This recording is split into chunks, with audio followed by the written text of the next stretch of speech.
sky above Napa Valley was a traitor that day, all golden and soft, promising a perfect wedding while hiding the storm that would tear Emma's world apart. She stood in her ivory lace gown, the kind you'd see in a Pinterest board titled Rustic Romance, clutching a bouquet of peonies that trembled in her hands. The vineyard stretched out behind her, rows of grapevines basking in the California sun, their leaves whispering secrets she wasn't ready to hear. Her heart thumped, not with the joy of a bride, but with the dread of a woman who knew something was wrong. Terribly, irreversibly wrong. The front row of white folding chairs, draped in burlap and tied with twine, held her new family, James's parents, his sister, his grinning cousins. But one chair sat empty, its ribbon fluttering like a ghost in the breeze. That chair was for Margaret, her mother, and Margaret wasn't coming. Emma had spent months crafting the invitations, each one a labor of love. She'd sat at her Seattle condo's kitchen island, calligraphy pen in hand, tracing gold foil onto cream cardstock until her fingers cramped. She'd imagined her mother's face lighting up at the sight of them, maybe even tearing up, the way mothers did in those sappy Hallmark movies she secretly binged. She mailed them with hope, tracking their delivery like a kid waiting for Christmas. The app pinged. Delivered. Then, days later, viewed. Margaret had opened the invite. Emma's breath caught as she refreshed the RSVP link, expecting a checkmark, a text, anything. But there was nothing, just silence, sharp and cold, slicing through her like a paper cut you don't feel until it stings. She told herself excuses at first. Margaret was busy with her charity boards, her book club, her endless luncheons in their suburban Seattle enclave. Maybe the invite got lost in her inbox, buried under Nordstrom's sale alerts. Maybe she was planning a surprise, like flying in with a speech that would make everyone cry. Emma clung to those lies because the truth was too heavy. Her mother didn't care, not about her wedding, not about her happiness, not about her. You learn the truth when you stop making excuses, and Emma was learning fast. The wind picked up, a sudden gust that rattled the tent poles and sent a wine glass tumbling from a table. Guests gasped, grabbing napkins, but Emma barely noticed. Her eyes were locked on that empty chair, its absence louder than the string quartet playing Canon in D. James, her groom, stood beside her, his hand warm against hers. He was everything she'd dreamed of. Tech tycoon, yes, but also the guy who'd binge The Office with her and leave sticky notes on her laptop with dumb jokes. He'd noticed her quiet pain early on, asking once, "Why do you flinch when I mention your mom?" She hadn't answered, not really. How do you explain a lifetime of being second best? Growing up, Emma was the shadow to her brother Ethan's spotlight. In their sprawling craftsman home, with its cedar shingles and bay windows, Margaret had built a shrine to Ethan's every move. His soccer trophies lined the mantel, his report cards, bees and all taped to the fridge with magnets shaped like stars. Emma's debate medals tucked in a drawer, her straight-A transcript. "That's nice, honey," Margaret would say, before launching into a story about Ethan's latest startup pitch. Once, at a 4th of July barbecue, Emma, barely 16, had won a regional essay contest. She'd shared the news, her voice cautious but proud. Margaret, sipping a mimosa, waved it off. "Let's not overshadow Ethan's blog post for the school paper, sweetie. It's going viral." Viral, Emma later learned, meant 12 likes on Facebook. But that was Margaret's way. Ethan was the sun, and Emma was the moon, only noticed when she reflected his light. The tent shook again, harder this time, and a wooden beam groaned overhead. "Everybody out!" James shouted, his voice cutting through the music. Guests scrambled, clutching purses and heels, as Emma froze, her gown catching on a chair. A heavy canvas flap swung loose, pinning her against a table. Her breath hitched, heart racing, as James and his father yanked the fabric free. "You okay?" James asked, his eyes scanning her for cuts. She nodded. but the near disaster felt like a warning, a crack in the day she'd planned so carefully. The staff reset the tent, and the ceremony continued, but Emma's mind was elsewhere, replaying the silence that had led to this moment. She'd been erased before, quietly, like a typo Margaret could backspace. 2 months before the wedding, Emma noticed she was no longer in the family's WhatsApp group. Not kicked out with a dramatic announcement, just gone. Her messages replaced by Ethan's memes and Margaret's recipes. She'd texted Margaret directly. "Did I get removed?" No reply. She called, left voicemails, sent the save the date, the bridal shower invite, the RSVP link. Each one was viewed, then ignored like a cigarette butt flicked into the gutter still burning. James showed her the RSVP backend one night, his voice soft. "She saw it, Em. A week ago." Emma stared at the screen, her chest hollow. That was when they crossed Margaret's name off the seating chart, not because she'd said no, but because she'd said nothing. The vows began, and Emma forced a smile, her voice steady as she promised to love James forever. The guests clapped, unaware of the empty chair's weight. James's family buzzed around the vineyard, stringing fairy lights, fluffing tablecloths, laughing over stories of his childhood. His mom adjusted Emma's veil, her touch gentle, her eyes warm. His dad, a burly ex-firefighter, offered to drive Emma's aunt from Portland. They were the family she'd always wanted, the kind that showed up, but Margaret's absence was a knife, twisting deeper with every toast, every photo. Emma danced, her gown swirling under the stars, but the bouquet toss felt like throwing hope into a black hole. When she cut the cake, a 3-tiered vanilla masterpiece with sugared roses, she noticed Margaret's slice, untouched, alone on its plate. 2 days later, Emma's phone buzzed with a text from her cousin Lily. "Not sure you should see this." Attached was a screenshot from Margaret's Instagram, a lakeside barbecue under a perfect Seattle sky, plates piled with burgers and watermelon. Ethan in a crisp polo, his arm around his fiancée, Sophie. Margaret held a sparkling cider, her smile curated for the camera.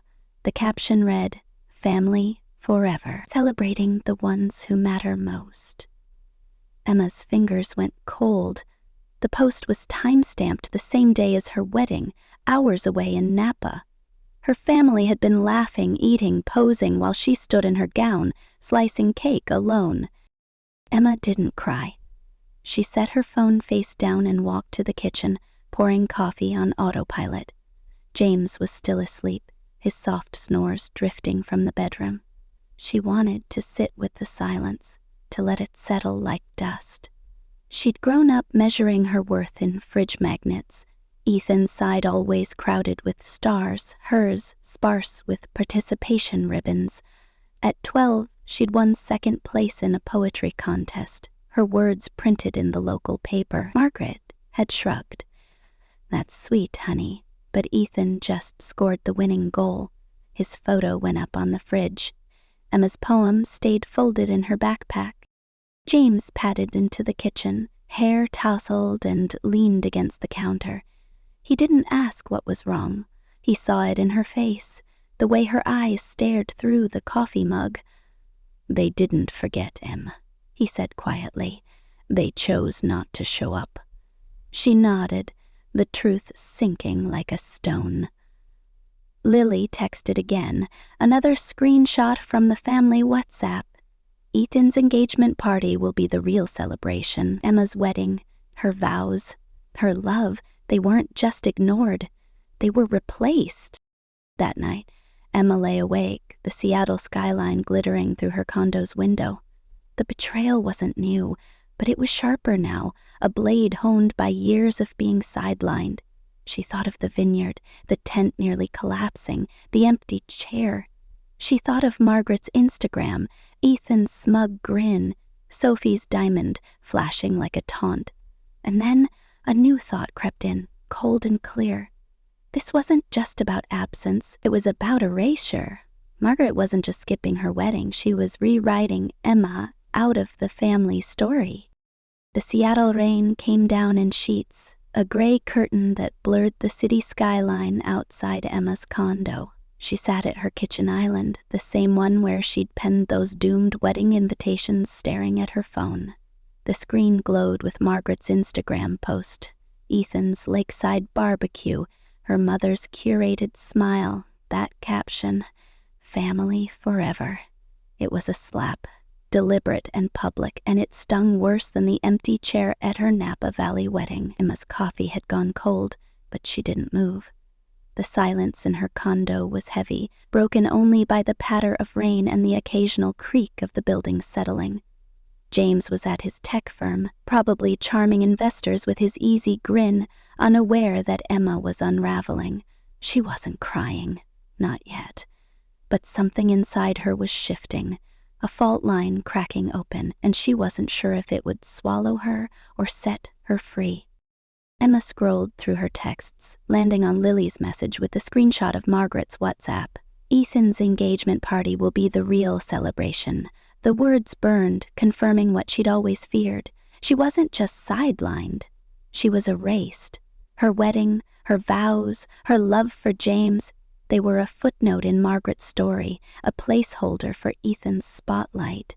Emma's fingers hovered over the delete button, itching to erase the screenshot, the post, the pain. But then her phone buzzed, a new text from Lily. "Check your email. Aunt Clara called me. It's bad." Emma's pulse quickened. She opened her inbox, and there it was, a forwarded email from Clara with the subject, "You need to know." The email was a bombshell. Clara wrote that Margaret had booked a luxury lodge in Aspen for Ethan's wedding, even though he wasn't officially engaged. "She's calling it a just-in-case plan," Clara typed. "But she's already picking menus and cocktails.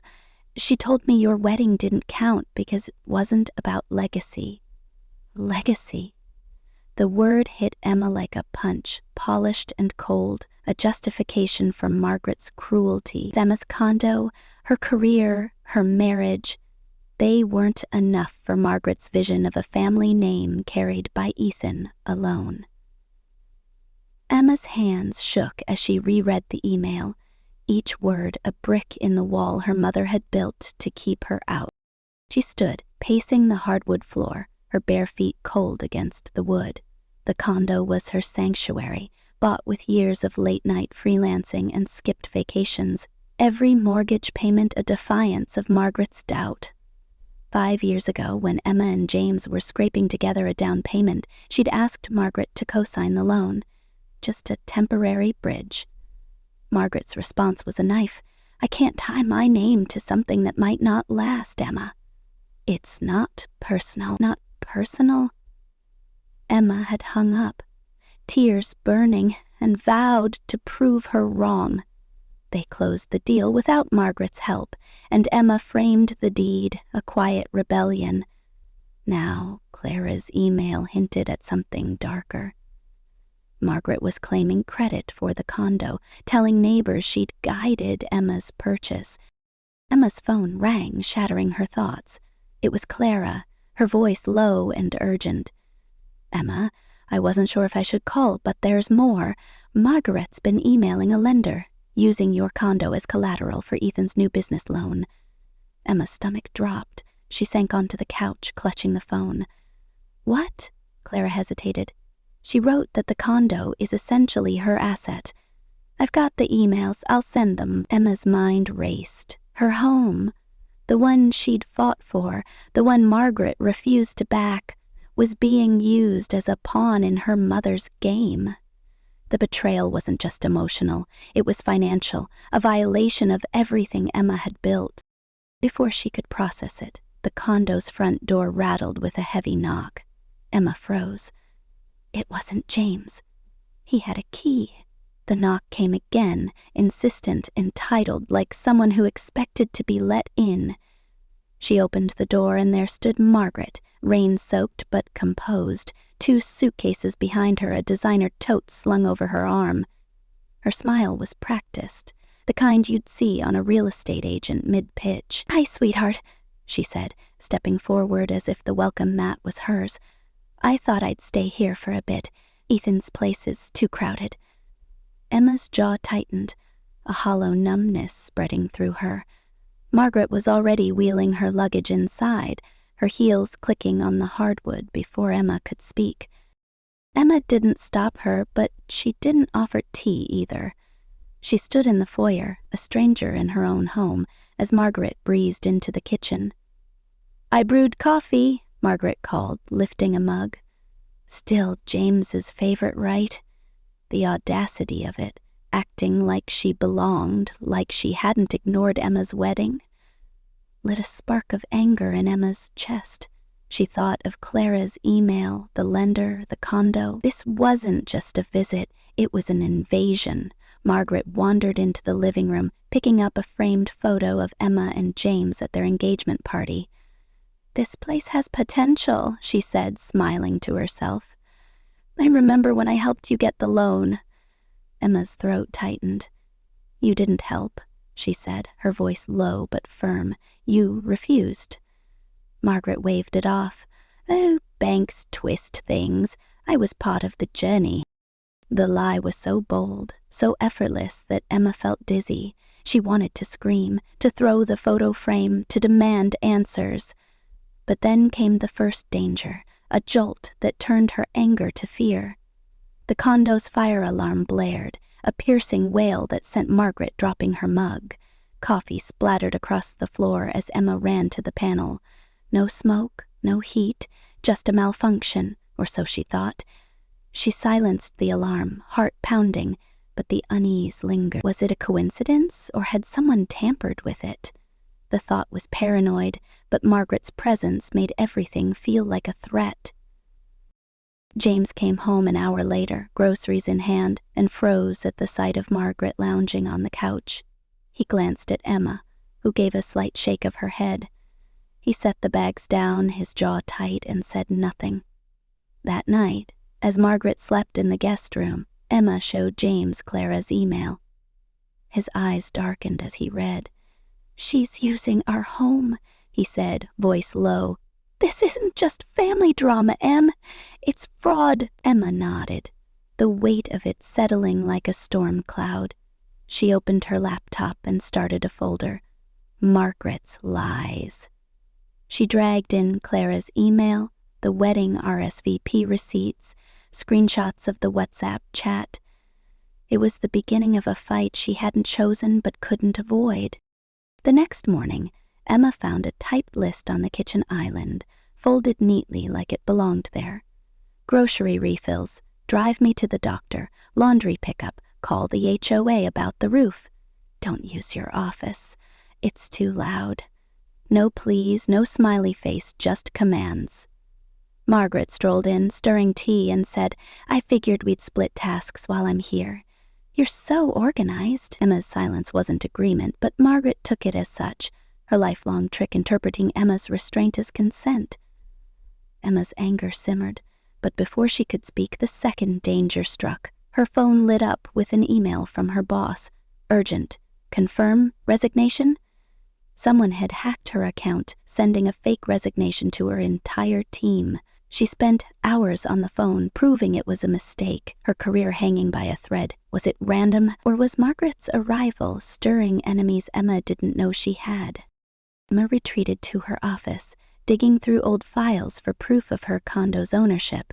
She found the notarized letter from Margaret, refusing to co-sign the mortgage. "I do not wish to attach my assets to speculative property." The words were cold, inked proof of Margaret's betrayal. Yet here she was, claiming the condo as hers. Emma confronted her that evening, laying the letter on the counter. "You said this place wasn't worth backing. Now you're calling it yours." Margaret plucked an apple from the fruit bowl, unbothered. "No one challenges what I say," she replied, biting into it. The casual arrogance was a spark to Emma's resolve. She wasn't folding anymore. The third danger came that night. Emma woke to a crash in the condo's storage room. She grabbed a flashlight, heart racing, and found the door locked from the inside. She was trapped, the air thick with dust, her phone signal dead. Panic clawed at her as she pounded on the door, minutes stretching into eternity. James finally pried it open, his face pale. "The lock was jammed," he said, but his eyes said more. Someone had done this. Emma's mind flashed to Margaret, asleep down the hall. Was she capable of this? The question lingered, a seed of paranoia taking root. Emma's resolve hardened. She recorded Margaret's conversations, catching her mocking Emma as a family footnote with Ethan and Sophie. The words were venom, but they were also power, proof Emma could wield. She archived everything, emails, deeds, recordings. The fourth danger struck when she received an anonymous call. "Stop digging, or you'll regret it." The voice was distorted, chilling, but Emma didn't back down. She was done being erased. At a family reunion in Portland, Emma walked in with no makeup, no pretense, just truth. The room smelled of baked ziti and tension. Margaret stood by the buffet handing out store-bought cookies, preaching about togetherness. Emma set her phone on the table and pressed play. Margaret's voice filled the room, cruel and smug, followed by Ethan's chuckle, Sophie's venom. The silence that followed was deafening. Margaret's face flushed, her mouth opening but no words coming. "This isn't how we handle things," she hissed. Emma stood, unflinching. "That's why I'm not doing it your way anymore." Cousins walked out. Aunt Clara wiped tears, and Emma felt clean, not triumphant. The Portland rain had followed Emma and James back to Seattle, a relentless drizzle that mirrored the storm brewing in her heart. The drive from the family reunion, where Emma had played the damning recording of Margaret's cruelty, was silent but electric. The memory of Margaret's flushed face, her stammering silence, and the cousins slipping out the door replayed in Emma's mind like a looped reel. She had exposed her mother's lies, but the victory was hollow. The truth was a blade, sharp, necessary, but it cut both ways. Emma gripped the steering wheel, her knuckles pale, as James glanced at her from the passenger seat. "You did what you had to," he said softly, but Emma wasn't so sure. The fight wasn't over, and the dangers closing in felt closer, darker, more personal than ever. Back at their condo, the air felt charged, as if the walls themselves held their breath. Emma's laptop sat open on the kitchen island, her Margaret's Lies folder glowing on the screen. Screenshots, emails, recordings, deeds. It was her arsenal, built to reclaim her story, but it also made her a target. The anonymous call from days ago, "Stop digging or you'll regret it," echoed in her mind. Was it Margaret, Ethan, Sophie, or someone else lurking in the shadows of her mother's web? Emma poured a glass of wine, the stem trembling in her hand, and stared out at the Seattle skyline.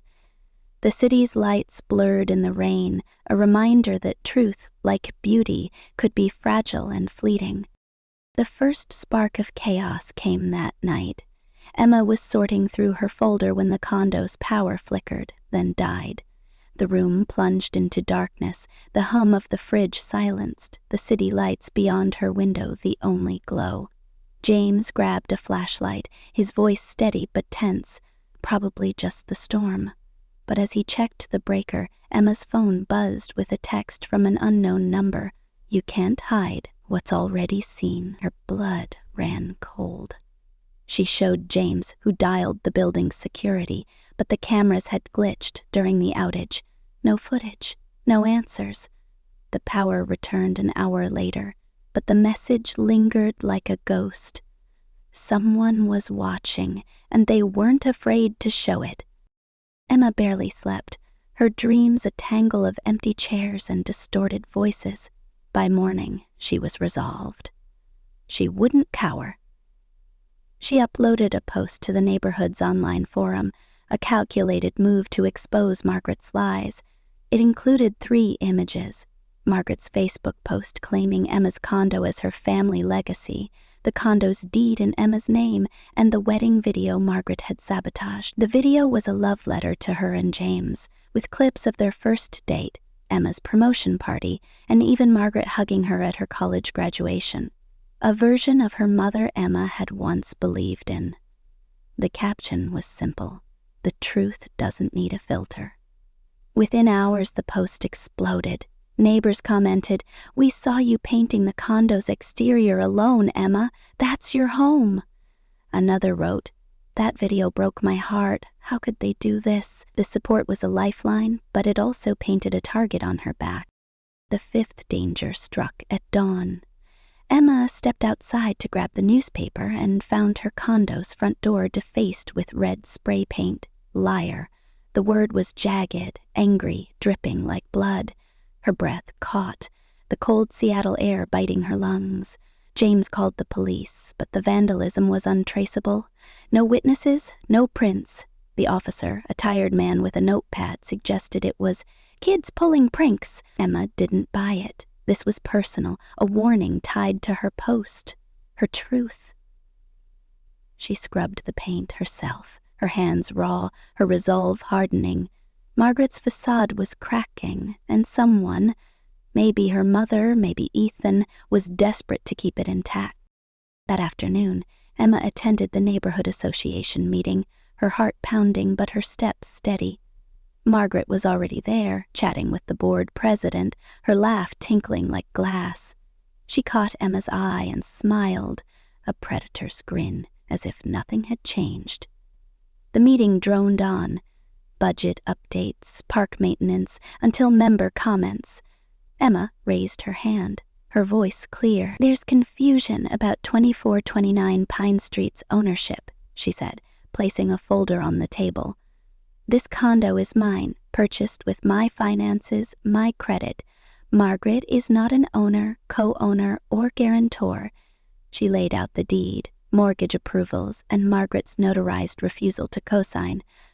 The room stilled, eyes darting between Emma and Margaret. Margaret's smile faltered, but she said nothing. For the first time, Emma felt the power shift. The post in the meeting unleashed a flood.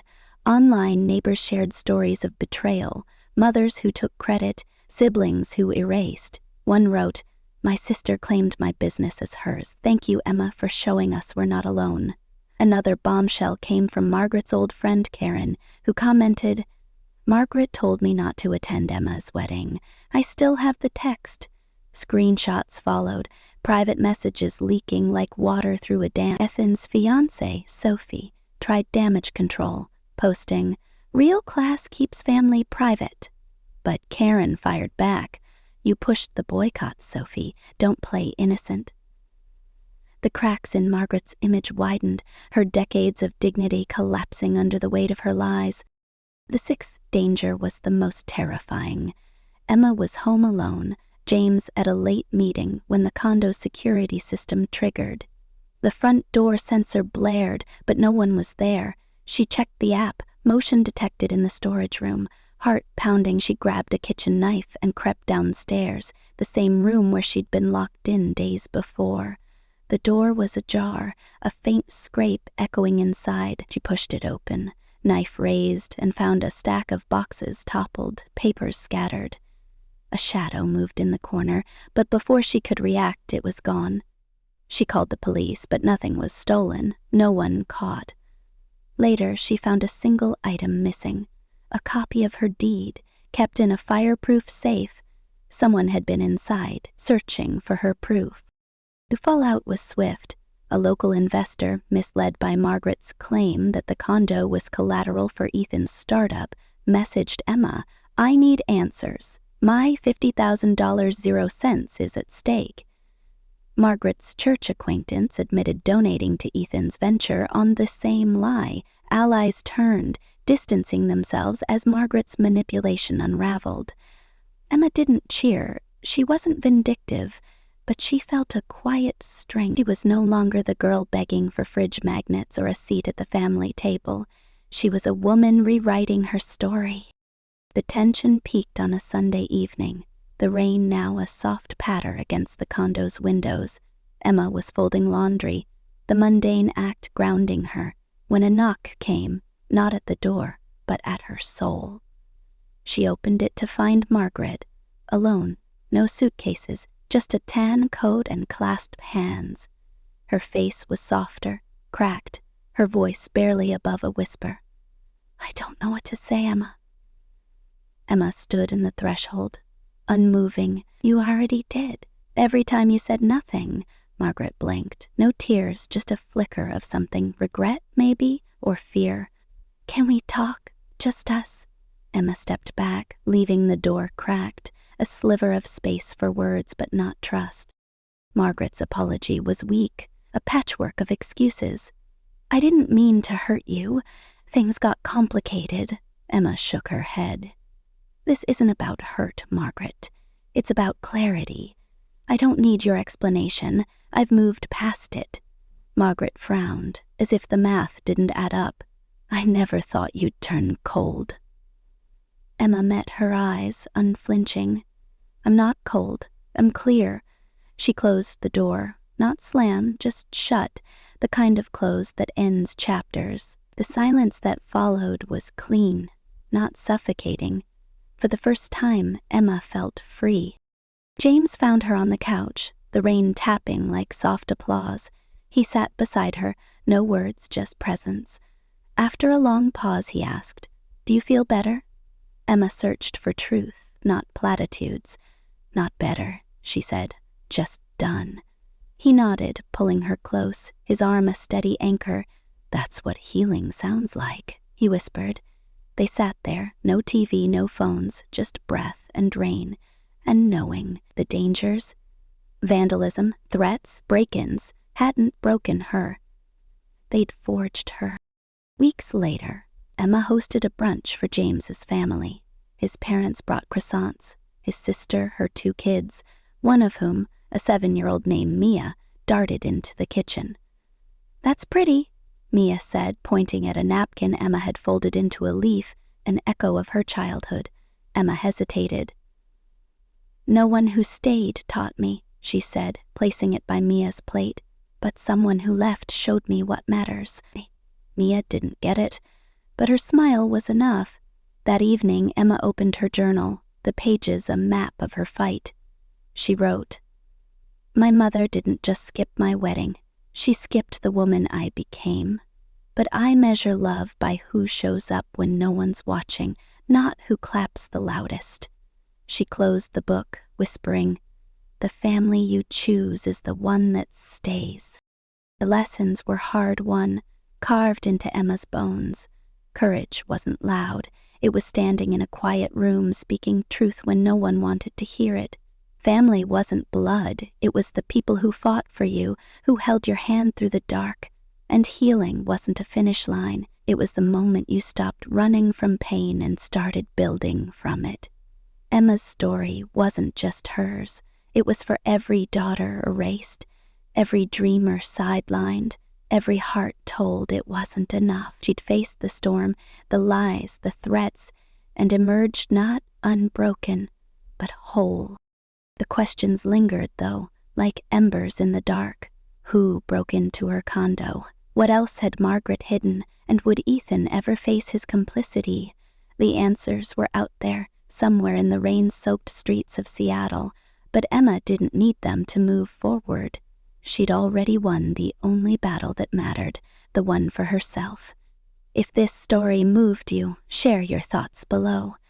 And don't forget to subscribe for more powerful stories like this.